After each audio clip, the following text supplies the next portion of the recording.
In 1992, a small Amish farm in Lancaster County, Pennsylvania, was quietly producing more food per acre than the industrial farm next door.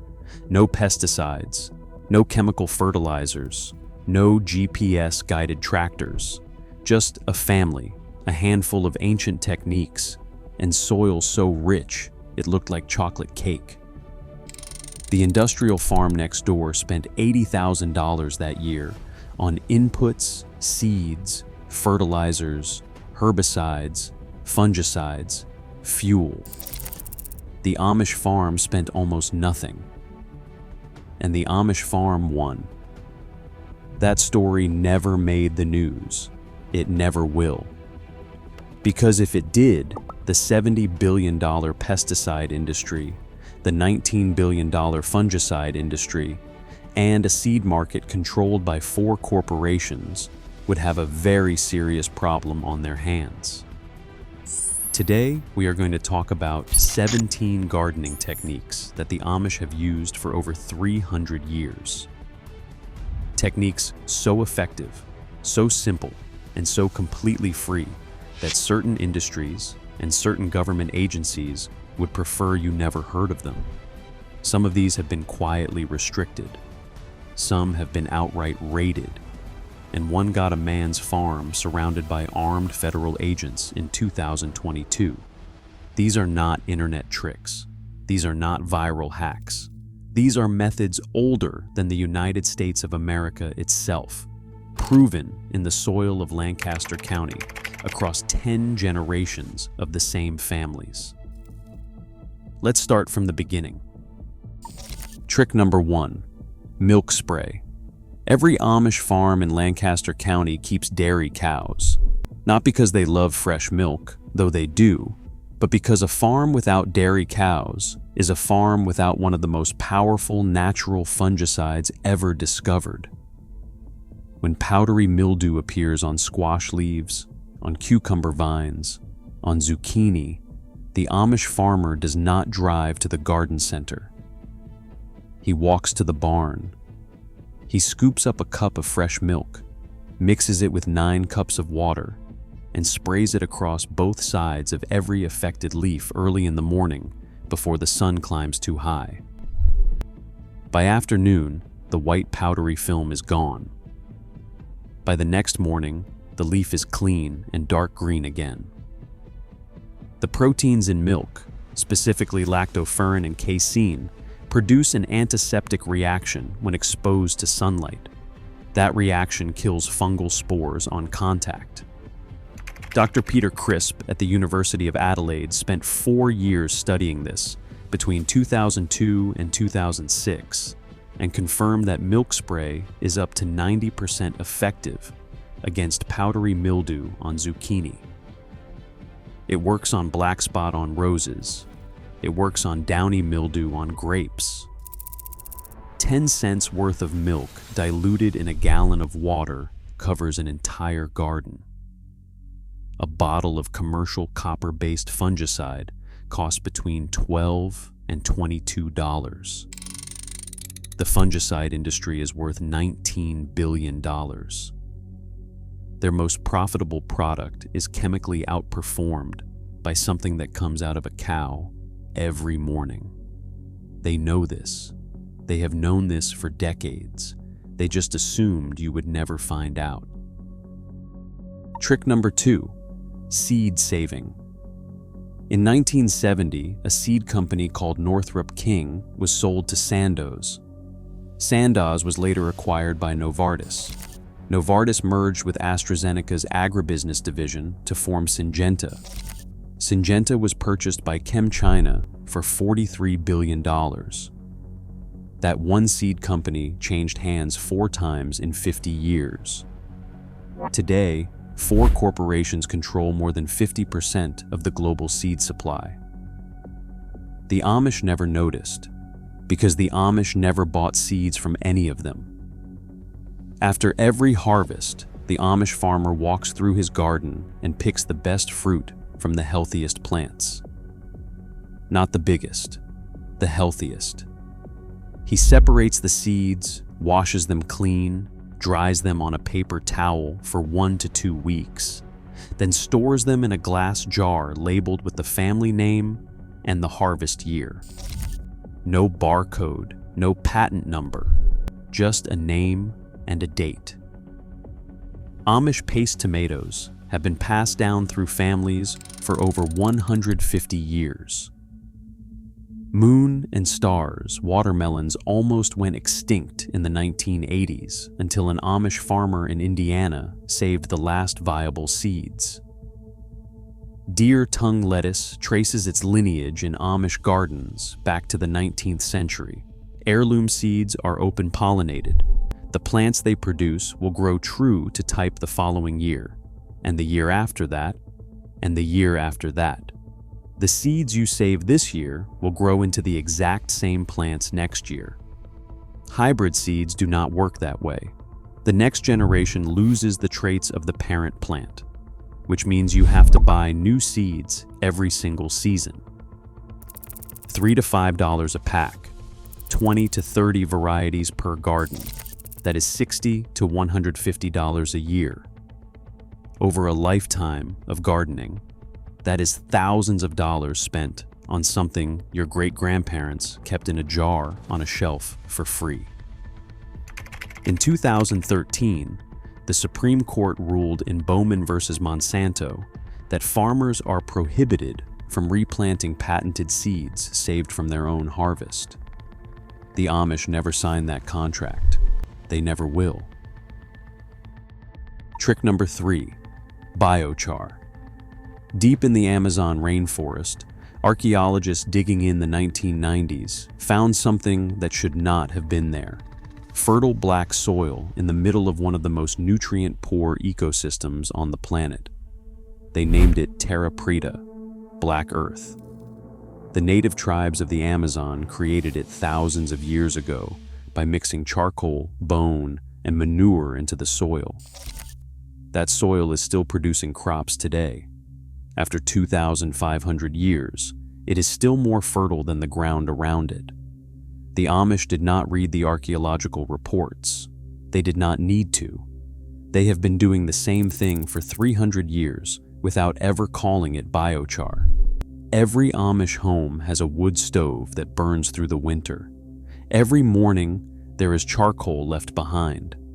The Amish farmer collects it after it cools, crushes it into pieces roughly the size of a fingertip, soaks those pieces in compost tea or manure water for 24 to 48 hours to activate the nutrient absorption process, and then works it into the soil at a ratio of about 10 to 15% by volume.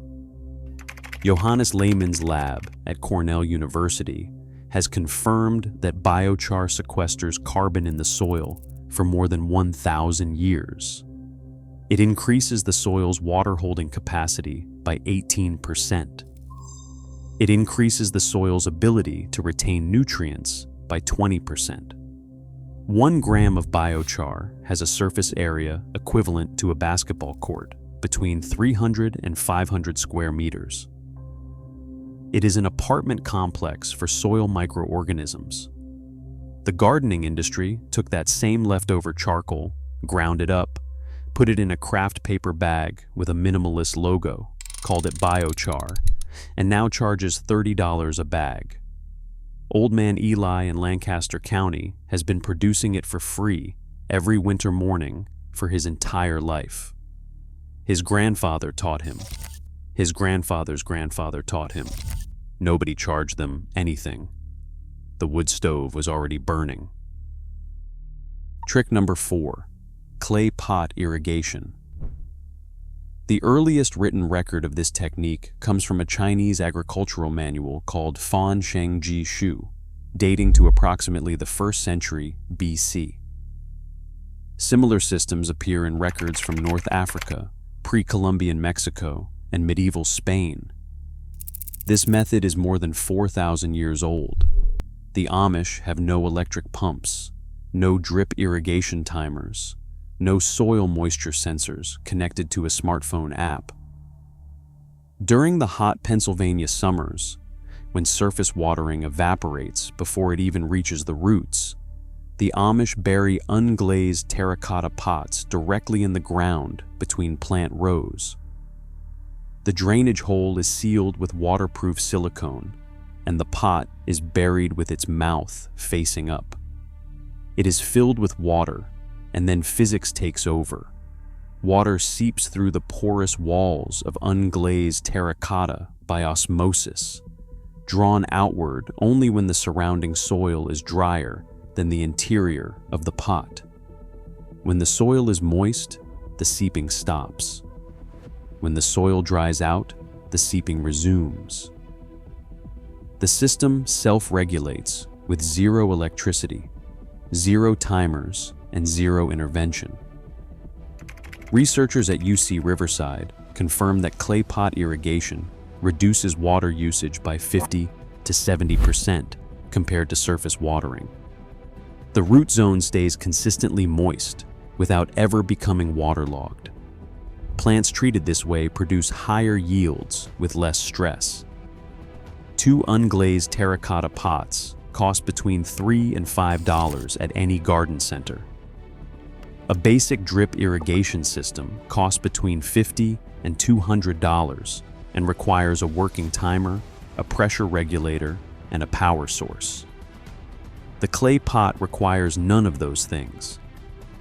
It worked 4,000 years before electricity was discovered, and it works just as well today. Trick number 5, comfrey. In every Amish garden, in the corner where the fence meets the property line, there is a patch of broad-leaved plants that has been there longer than anyone can remember. Comfrey, Symphytum officinale, also called knitbone, bruisewort, and healing herb.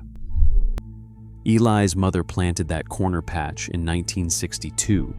It has never been replanted. Comfrey comes back every spring without being asked. The plant does 3 jobs simultaneously. The leaves contain allantoin, the same compound your own skin uses to repair damaged cells, making fresh comfrey leaf a traditional compress for wounds and bruises. The tea brewed from the leaves has been used across centuries to reduce inflammation in joints and muscles. And the leaves, when fermented in a bucket of water for 4 to 6 weeks, produce a liquid fertilizer so rich in potassium that the Royal Horticultural Society officially recommended it as the best potassium source available to organic growers.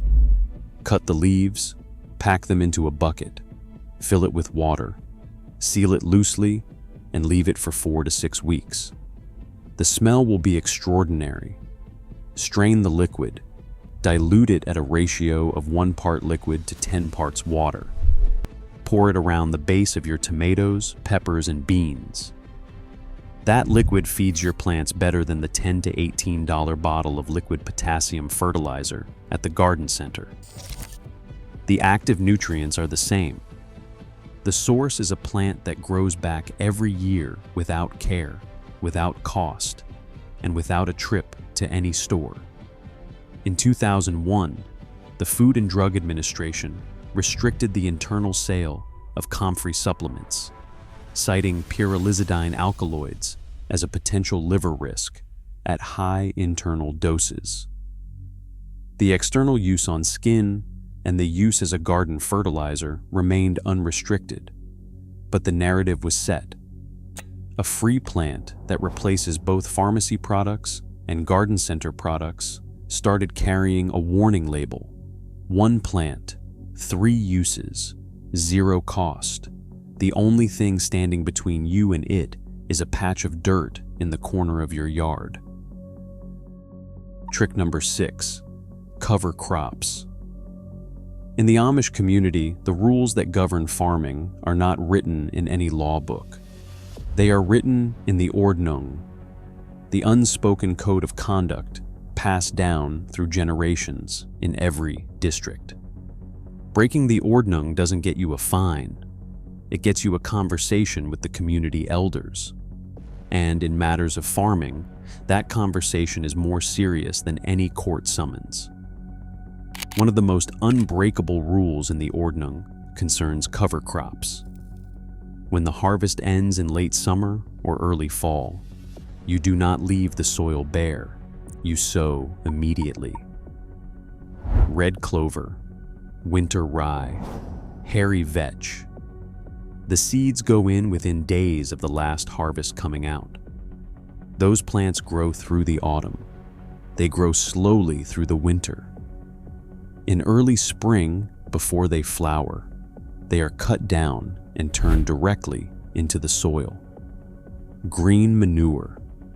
2 to 3 weeks later, when the organic matter has begun decomposing, the new season's crops go in. The Sustainable Agriculture Research and Education Program found that cover crops reduce soil erosion by up to 86%.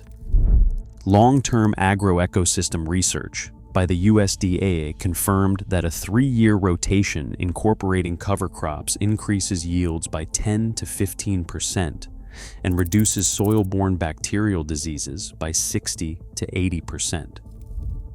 The Young Center for Anabaptist Studies reports that average Amish farmland has topsoil twice as thick as the neighboring industrial farms. A bag of winter rye seed costs $2 to $5 and covers an entire home garden. Commercial nitrogen fertilizers, combined with erosion control products for the same area, cost between $50 and $80 per season. The chemical industry's entire business model depends on bare soil. Bare soil erodes. Eroded soil loses nutrients. Lost nutrients need to be replaced. Replacement nutrients need to be bought.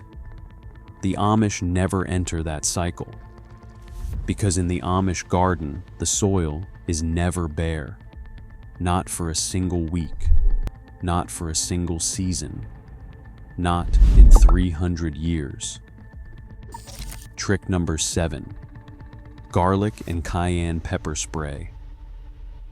In an Amish kitchen, the pantry shelf serves double duty.